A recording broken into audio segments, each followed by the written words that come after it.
Hello student, welcome back to my channel Akash lecture. Student, आज की इस वीडियो में आप लोगों को बताने वाला हूं कि रस, छंद, अलंकार क्लास 12th वाले बच्चे हिंदी का यह व्याकरण का टॉपिक है मेरे प्यारे बच्चों। और हर साल मतलब ये फिक्स टॉपिक है मेरे प्यारे बच्चों, कभी भी ये बदल नहीं सकता है।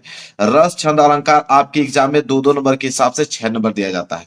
2 नंबर का रस आता है, 2 नंबर का आपका छंद आता है और 2 नंबर का आपका अलंकार आता है। ये फिक्स टॉपिक है मेरे प्यारे बच्चों, याद रहेगा तभी आप लिख पाओगे। इसमें कोई ट्रिक काम नहीं करता है। बहुत आप यूट्यूब पे देखोगे कि ट्रिक से लिख पाओगे, कोई ट्रिक काम नहीं करता है। आपको सिंपल इसका परिभाषा याद करना होगा, इसका उदाहरण याद करना होगा, सिंपल, तभी आप लिख पाओगे और आपको 6 नंबर दिया जाएगा। तो आज की इस वीडियो में पूरा कंप्लीट मैं आप लोगों को रस, छंद, अलंकार बताने वाला हूं और 6 नंबर आज की इस वीडियो में आप लोगों को पक्का कराने वाला हूं। सबसे पहले हम रस की बात करेंगे मेरे प्यारे बच्चों। जो एग्जाम में सबसे ज्यादा पूछे जाते हैं वही मैं आप लोगों को बताने वाला हूं। जैसे रस में सबसे पहले श्रृंगार रस मेरे प्यारे बच्चों, वेरी वेरी मोस्ट इंपोर्टेंट है। हर साल आते हैं, इसको कोई बदल नहीं सकता है, ये बात आपको भी मालूम है। अब देखिए मेरे प्यारे बच्चों, श्रृंगार रस है। श्रृंगार रस, अब यहाँ पे हेडिंग डालना है, सिंपल से इसकी परिभाषा लिखना है आपको कि जब विभाव, अनुभाव तथा संचारी भाव का संयोग होता है तो रति नामक अस्थाई भाव से श्रृंगार रस की उत्पत्ति होती है।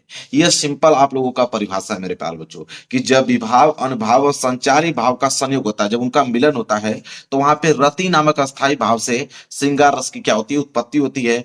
परिभाषा लिखने के बाद आपको एक उदाहरण लिखना पड़ेगा। उदाहरण हेडिंग डाल लीजिएगा, लिखिएगा कि कहत नटत रिछत खिचत मिलत खिलत लजियात भरे भवन में करत है नन्हु ही सो बात। अब ये मेरे प्यार, जो किसी कीमत पे आपको उदाहरण याद होना चाहिए, तभी आप लोगों को नंबर यहाँ पे मिलेंगे मेरे प्यार। जो 1 नंबर परिभाषा पे मिलता है, 1 नंबर उदाहरण पे मिलता है, 2 नंबर दिया जाता है इस तरह के। तो आपको किसी कीमत पे उदाहरण याद करना ही पड़ेगा, चाहे आप कैसे भी याद करें, चाहे ट्रिक लगाएं, चाहे जो भी लगाएं, लेकिन याद करना ही पड़ेगा, तभी आपको पूरे अंक दिए जाएंगे। श्रृंगार रस के बाद आता है आपका वीर रस।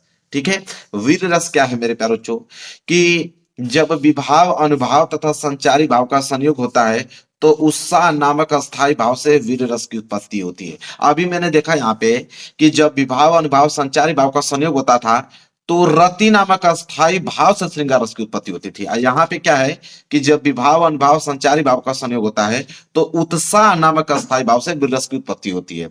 अब मेरे प्यारों से यहाँ पे उदाहरण आपको याद करना पड़ेगा कि बुंदेले हर बोलो के मुख हमने सुनी कहानी थी, खूब लड़ी मर्दानी वो तो झांसी वाली रानी थी। ठीक है, इसमें वीर रस का यहाँ पे आप देख पा रहे हो कि प्रयोग किया गया है। तो ये उदाहरण आपको सिंपल याद करना पड़ेगा। बहुत सिंपल उदाहरण मैंने लिया है ताकि आप इसको आसानी से याद कर पाओ मेरे प्यारे बच्चों। बहुत भारी मैंने उदाहरण यहाँ पे नहीं लिया है।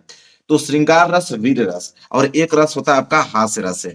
तीनों में से कोई एक ही आपको लिखना पड़ेगा, तीनों नहीं लिखना पड़ेगा, जो आपको आसान लगेगा वो याद करके जाइएगा। तीनों में से एक ही लिखना पड़ता है आपको। इसके बाद आता है मेरे प्यारे बच्चों हास्य रस। हास्य रस क्या होता है कि जब विभाव, अनुभाव तथा संचारी भाव का संयोग होता है तो हास नामक अस्थाई भाव से हास रस की उत्पत्ति होती है। परिभाषा यहां तक तो सेम है कि जब विभाव, अनुभाव, संचारी भाव का संयोग होता है, सब में परिभाषा सेम था, बस बदल यही से रहा है।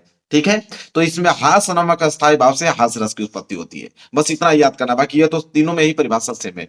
उदाहरण की अगर हम बात करें तो उदाहरण देखिए, बुरे समय को देखकर गंजे तू क्यों रोए, किसी भी हालत में तेरा बाल ना बाका होए। बस सिंपल उदाहरण है मेरे प्यार बच्चों, बस आप 2 मिनट लगेगा, इसको ध्यान से जब पढ़ेंगे ना तो याद हो जाएगा आप लोगों को। तो यहाँ पे रस का काम खत्म। तीनों रस मैंने आपको श्रृंगार रस, वीर रस, हास्य रस, ये तीनों रस मैंने अच्छे तरीके से आप लोगों को बता दिए, परिभाषा सहित, उदाहरण सहित। अब अगर हम बात करें मेरे प्यारे बच्चों आगे, तो अब हम बढ़ेंगे अलंकार की तरफ। देखिए अलंकार मेरे प्यारे बच्चों, ये भी बहुत सिंपल मेरे प्यारे बच्चों में बताया हूं, बहुत सिंपल बता रहा हूं आपको। अलंकार में सबसे पहले हम लोग उपमा अलंकार देखेंगे मेरे प्यारे बच्चों। क्या देखेंगे? उपमा अलंकार। उपमा अलंकार हेडिंग डालने के बाद लिखिएगा कि जहां पर उपमेय की तुलना उपमान से समानता के आधार पर की जाती है वहां पर उपमा अलंकार होता है। मतलब जहां पर उपमेय की तुलना उपमान से समानता के आधार पर की जाती है वहां पर उपमा अलंकार होता है। उदाहरण की अगर हम बात करें तो फूलों सा चेहरा तेरा कलियों सी मुस्कान है। बस सिंपल मेरे प्यारों, चीजें उदाहरण दीजिएगा। फूलों सा चेहरा तेरा कलियों सी मुस्कान है, मतलब उसके चेहरे का जो है फूलों से तुलना कर रहा है और उसकी मुस्कान को कलियों से तुलना कर रहा है। ठीक है, बस ये सिंपल उदाहरण दीजिएगा, उपमा अलंकार हो गया समाप्त। समझ लीजिए, इतना आसान है। इसके बाद आ गया ये रूपक अलंकार। रूपक अलंकार में मेरे प्यारों जो हेडिंग डालेगा रूपक अलंकार, इसमें लिखेंगे आप कि जहां पर उपमेय में उपमान का भेद रहित आरोप हो वहां पर रूपक अलंकार होता है मेरे प्यारों। तो जहां पर उपमेय में उपमान का भेद रहित आरोप हो वहां पर रूपक अलंकार होता है। दो उदाहरण मैंने सिंपल सिंपल लिया है कि पायो जी मैंने राम रतन धन पायो, तो सॉन्ग भी है, आप लोग जानते हो। अब फूलों सा चेहरा तेरा कलियों से मुस्कान, ये भी सॉन्ग ही है। समझ लीजिए, बहुत सिंपल है, ताकि मैंने इतना सिंपल लिया ताकि आप याद कर पाओ। और दूसरा उदाहरण है कि चरण कमल बंदो हरिराई, ये तो आप लोगों को हाई स्कूल में ही याद हो गया होगा। तो रूपक अलंकार भी देखिए कितना सिंपल है, बस 2 लाइन का है। यहाँ पे हो गया मेरे प्यारे समाप्त आपका। तो उपमा अलंकार भी समाप्त मैंने कर दिया। यहाँ पे आप देखिए रूपक अलंकार भी मैंने क्या किया, समाप्त कर दिया। आगे बढ़ते हैं मेरे प्यारे। अगला है आपका यमक अलंकार। देखिए यमक अलंकार भी बहुत ही ज्यादा सिंपल है मेरे प्यारे बच्चों। देखिए कैसे यमक अलंकार है, डालने के बाद लिखिएगा कि जहां पर कोई शब्द एक से अधिक बार आए और उसका अर्थ अलग अलग हो वहां पर यमक अलंकार होता है। मतलब कि एक शब्द जो है एक से अधिक बार आए और दोनों का अर्थ जो है अलग अलग होना चाहिए। उदाहरण पे तौर पे देखिए, पहला कह रहा है कि काली घटा का घमंड घटा। ठीक है, अब यहाँ घटा का अर्थ दूसरा है, यहाँ पे घटा का अर्थ दूसरा है। तो जहां एक से अधिक बार आए और उन दोनों का अर्थ जो है अलग अलग हो। दूसरा है कि सोना कितना सोना है, सोना सोने जैसा तेरा मन, ये भी सॉन्ग ही है, समझ लीजिए। ये दोनों उदाहरण आपको बहुत सिंपल है, याद हो जाएगा तुरंत। यह है यमक अलंकार। क्लियर है मेरे प्यारों, यहाँ पे यमक अलंकार भी बहुत सिंपल है। आगे अगर हम बात करें तो अगला है आपका श्लेष अलंकार। ठीक है, अब देखिए श्लेष अलंकार भी बहुत ही ज्यादा सिंपल टॉपिक है। श्लेष अलंकार हेडिंग डालने के बाद लिखिएगा कि जहां पर कोई शब्द एक ही बार आए लेकिन उसके अर्थ अलग अलग हो वहां पर श्लेष अलंकार होता है। देखिए यमक अलंकार में क्या था कि एक शब्द एक से अधिक बार आता था लेकिन दोनों का अर्थ अलग अलग। यहाँ पे कह रहा है कि कोई शब्द एक ही बार आए लेकिन उसका अर्थ अलग अलग हो। ठीक है, उदाहरण पे देखिए, कह रहा है कि प्रियतम बतला दो लाल मेरा कहाँ है। प्रियतम बतला दो लाल मेरा कहाँ है। और दूसरा है कि रैमन पानी राखिए बिन पानी सब सून, पानी गए न उबरे मोती मानस चून। ये दो उदाहरण मैंने सिंपल सिंपल लिया है, याद कर लीजिए। ये आपका श्लेष अलंकार। अब अलंकार भी समाप्त हो गया। उपमा अलंकार, रूपक अलंकार, यमक अलंकार, श्लेष अलंकार, 4 अलंकार पूछे जाते हैं। चारों को मैंने बता दिया, ये कहीं लिखना होता है एग्जाम में। ठीक है, चारों में से कोई ना कोई देगा, ये कहीं लिखना पड़ेगा आपको। तो चारों बहुत सिंपल टॉपिक था। अलंकार भी मैंने डिटेल में आप लोगों को बता दिया। मेरे प्यार बच्चों क्लियर है, यहां तक समझ में आ गया। चलिए आगे हम बात करते हैं।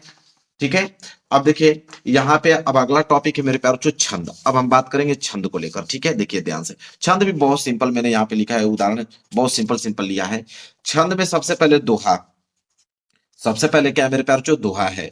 तो दोहा हेडिंग डालिएगा और दोहा में लिखिएगा कि यह एक अर्ध सम्मात्रिक छंद है और इसमें जो है 4 चरण होते हैं। पहले और तीसरे चरण में 11 अरे 13 मात्राएं तथा दूसरे और चौथे चरण में 11 मात्राएं होती हैं। देखिए ये भी सिंपल है।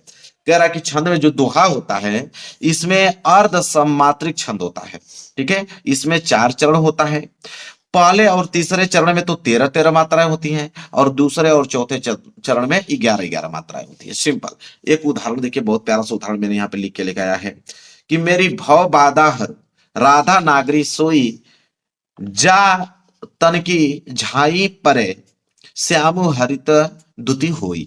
बहुत सिंपल मेरे प्यारों, जो उदाहरण मैंने लिया है तुरंत याद हो जाएगा आप लोगों को। यह है दोहा। इसमें बस यही याद करना है आपको मेरे प्यारों बच्चों कि यह पहले चरण में, ठीक है, और मेरे प्यारों जो ये तीसरे चरण में। तो पहले और तीसरे चरण में 13 मात्राएं होती हैं और दूसरे और ये वाला चौथे चरण में कितने कितने 11 मात्राएं होती हैं। बस ये आपको याद करना है, परिभाषा याद होगी आपको। ठीक है, चलिए मेरे प्यारों चो आगे बात करते हैं। अगला टॉपिक देखेंगे मेरे प्यारों चो, यहाँ पे सोरठा। अगला क्या है, यहाँ पे सोरठा है। देखिए सोरठा क्या है कि यह एक अर्ध सम्मात्रिक छंद है। ठीक है, वो भी एक अर्ध सम्मात्रिक छंद ही था दोहा, ये भी है। यह एक अर्ध सम्मात्रिक छंद है। इसमें 4 चरण होते हैं। इसमें पहले और तीसरे चरण में 11 मात्राएं और दूसरे और चौथे चरण में 13 मात्राएं होती है। बस उल्टा उसका, मतलब दोहा का उल्टा सोरठा होता है मेरे प्यारों चो। उसमें क्या था कि पहले और तीसरे में 13 था, इसमें पहले और तीसरे में 11 है और दूसरे चौथे में 13। बस उसका उल्टा है, बस इतना समझिए। और इसका उदाहरण देखिए मेरे प्यारों चो, क्या है इसका उदाहरण है कि राधा नागरी सोई, मेरी भव बाधा हरो, श्यामु हरित दुति होई, जा तन की झाई परे। बहुत सिंपल उदाहरण मैंने लिया मेरे प्यार, जो तुरंत याद हो जाएगा आप लोगों को। तो देखिए दोहा सोरठा तो एक दूसरे को उल्टा है, ये तो ऐसे ही याद हो गया आप लोगों को। ठीक है, ज्यादा मेहनत करने की भी जरूरत नहीं है। आगे अगर हम बात करें तो एक टॉपिक और बचा है। दोहा हो गया, सोरठा हो गया, अब बचा चौपाई। ठीक है, अब चौपाई देखिए मेरे प्यारों, जो यहाँ पे हेडिंग डाल लीजिए चौपाई। और चौपाई में लिखेंगे कि यह एक सम्मात्रिक छंद है, सब सम्मात्रिक छंद है ये। जैसे यह सम्मात्रिक छंद है और वो दोनों जो था दोहा और सोरठा, वो अर्ध सम्मात्रिक छंद। ठीक है, अर्ध सम्मात्रिक छंद था, और यह जो है बस चौपाई सम्मात्रिक छंद है। बस इतना याद करना है। तो यह एक सम्मात्रिक छंद है और इसमें 4 चरण होते हैं। प्रत्येक चरण में 16 मात्राएं होती हैं। इसमें अंतिम 2 वर्ण में जो होता है गुरु और लघु नहीं होने चाहिए।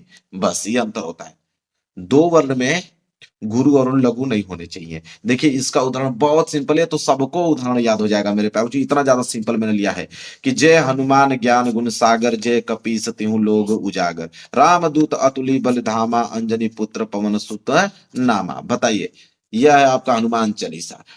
मैंने बहुत ही ज्यादा सॉन्ग लिया है, हनुमान चालीसा लिया है, इतना सिंपल टॉपिक लिया है ताकि आप लोगों को याद हो जाए, याद करने में कोई कठिनाई ना हो मेरे प्यारे बच्चों।